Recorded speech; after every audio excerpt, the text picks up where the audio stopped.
నారద తుంబురులు ఇద్దరు విద్వాంసులు. నారదుని వీణ పేరు మహతి, తుంబురుని వీణ పేరు కళావతి. ఒకరోజు వీరిద్దరూ సంగీత పోటీకి బయలుదేరి విష్ణుమూర్తి ముందు గానం చేస్తారు. కానీ విష్ణువు ఎవరి గానం గొప్పదో అని తేల్చి చెప్పలేకపోయాడు. అందువల్ల హనుమను న్యాయ నిర్ణేతగా చేసుకుని పోటీని నిర్వహించుకోమని అభిప్రాయం వ్యక్తం చేస్తాడు.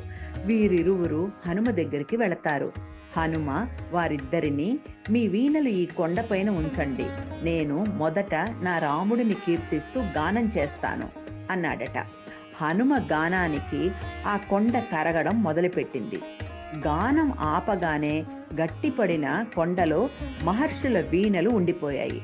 అప్పుడు హనుమ, మీరు ఇరువురు గానం చేసి మీ వీణలను స్వీకరించండి అన్నాడట. ఆ పని ఇద్దరి వల్ల సాధ్యం కాలేదు. వారు తమ అహంకారానికి సిగ్గుపడి, మిమ్మల్ని మించిన విద్వాంసులు లేరు అని నమస్కరిస్తారు. హనుమ మళ్ళీ గానం చేసి శిలను కరిగించి వారి వీణలను వారికి తిరిగి ఇచ్చి వేస్తాడు.